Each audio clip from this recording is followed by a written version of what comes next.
hair's a mess. Well, hello. It's me, Coach Rosa, and Dexter. Dexter likes hanging out in the morning before we leave for work. And this is an odd angle, but we're going to go with it because I only have a few minutes to share this with you. Let's talk about the main difference between ketogenic diets and low carb. And I'm really going to go fast because I just did a class on this, a session with my weight loss coaching group. And I thought maybe I'll give you guys a really quick, snippet of what is that, because it's important information. So a lot of people are doing ketogenic diets. A lot of people are doing low carb diets. People don't necessarily know the difference. And then when it comes up in conversation, they think they're doing keto and maybe in fact they're doing low carb. So I'm just give you, I'm not a nutritionist. You certainly should talk to your doctor before you especially do something like keto, a ketogenic diet. So here's the main thing that I want you to take away from the difference. Low carb dieting, a lifestyle, low carb lifestyle, because I prefer you don't diet, but a low carb lifestyle is something where you're monitoring your carbohydrate protein ratio and fats, 3 macronutrients, protein, fat, carbohydrates. Just keep that in mind. Good morning, Michelle. And what you're doing is you should track in MyFitnessPal. Hey, Jen. Hey, how are you, honey? You're going to check in maybe an app like MyFitnessPal and record your carbohydrate intake, your fat intake, and your protein intake. And lower carb tends to be, much lower than we typically take. So a low carb would be something maybe 60 to 80 range. It could be a lot lower, but you're really keeping it way under 100 carbohydrates. And what I would suggest is you're going to balance your protein carbohydrates. One thing that works really well is like 2 grams of protein for 1 gram of carb. You'll start to lose weight that way. You'll notice a nice weight loss. And that isn't as important where the carbohydrates are coming from. You could still do low carb. You'll just notice there's a lot denser carbs, more higher carb load in bread, pasta, potatoes. So you're probably better off getting most of your carbohydrates from vegetables and fruit. And so low carb is really watching your carbs. Hey, Jake, how you doing? And you could actually become an expert in your body. Someone like me, a low carb lifestyle could be 60 grams of carbs a day max. Now, I exercise quite a bit, so let's say it's the up time of it and I'm exercising a lot more. It could actually be like 100 because I'm burning more carbohydrates. So I don't really believe that you could just say one number is perfect for everyone. I think it depends on your lifestyle. If you're very athletic, lower carb could be 120 grams because you're burning off so many. And then you go off that workout and now you're down to like 60 and to get the same result. Hey, Renee, good to see you. Now let's talk about keto. A ketogenic diet is, now I will clarify, old school Atkins kind of low carb dieting will actually put you into ketosis. Hey, Tom, good to see you. So it's very common that by doing a low carb diet, you would go in and out of ketosis, and you might go in it for long periods of time, especially if you go old school and really kick all those impact carbohydrates. The dog might jump up here. Hopefully it won't knock over the camera. Hey, Mike, how you doing? And so keto is high fat, moderate protein, low carb. It is a different blend, and it is harder to get into to reach your goal. Now, I'm not suggesting you do this because it is controversial and I know a lot of people have their opinions on it. I've done ketogenic diets.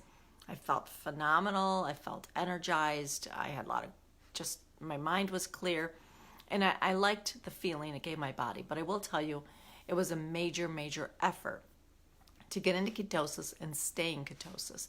So the difference is it's a much higher fat diet. It's not high protein like a low carb diet tends to be. And hi, Amy, good to see you. And you really are pretty much eliminating those impact carbohydrates. So, in order to maintain a state of ketosis, you are actually going to really not have bread, pasta, rice. It's harder to stay in ketosis with those.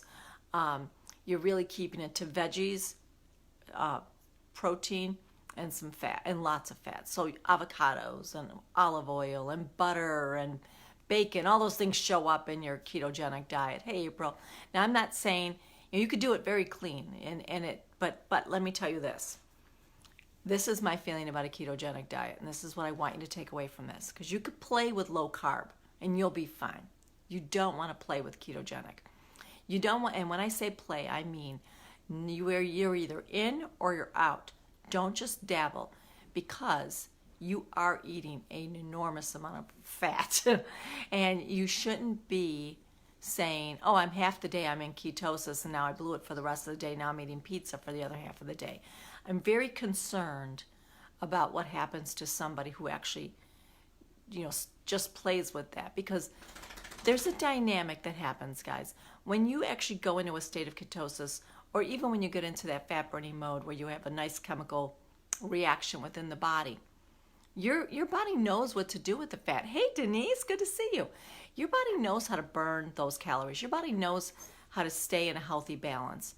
Now, when you start throwing that off and saying, no, I'm going back to sugar in the middle of the day, and now you threw out the ketosis and you're sort of not sticking to it, it's not the right plan then, because ketosis is all or nothing. You're either going to do it or you're not. And once you get in it, you want to stay in it. And it's not like some of the other programs, lots of things out there where you kind of can mix things up as you go and you'll still see the benefit. Now, there are keto strips. So if you are going to do ketosis, you're going to want to buy the keto strips at the store. They even have the blood monitor ones for your finger, to prick your finger. They even have breath ones now if you have the money for it. And you will check, hey, James, good to see you. You will check your ketones throughout the day. And so you want to make sure you're in ketosis. It's finally happened, I think, the second time ever where the dog flipped. I knew he would someday. So we'll wrap this up really soon. Nobody's here, so it's strange that he's doing it. Hey, Missy, good morning, honey. Good to see you. So bottom line, low carb is watching your carbohydrate intake. You're having a good amount of protein. You are usually not so worried about the fat. Track it so you know your numbers. I tend to prefer 2 grams of protein to 1 gram of carbohydrate, and you will see some weight loss, and it'll be pretty quick and should be pretty steady. So that's a good ratio to keep in mind. So every time you're eating 2 grams of protein, 1 gram of carb, it could be a slice of toast, and it could be 2 eggs, something like that. That might be a little high, depends on how many carbs are in your toast. Now that's low carb. So you got a lot of creativity. Ketogenic, high fat, moderate protein, really limiting your carbohydrates to vegetables primarily. You got to be careful with the fruit. It doesn't take much to throw you out of ketosis. Really important. Hey, Doug, good to see you again. Really important that you monitor that to make sure you are in a state of ketosis once you do it. Don't dabble in it. And I like to think of when I am doing ketogenic, vegetables are your catalyst for fat. That's how I like to think of it. So you can have all kinds of vegetables because even though they have some carbs in them, but you want to saute them in olive oil, add some butter to to them or something, and that actually the fat is what puts you into ketosis and keeps you there. But no in or out, no playing around with that.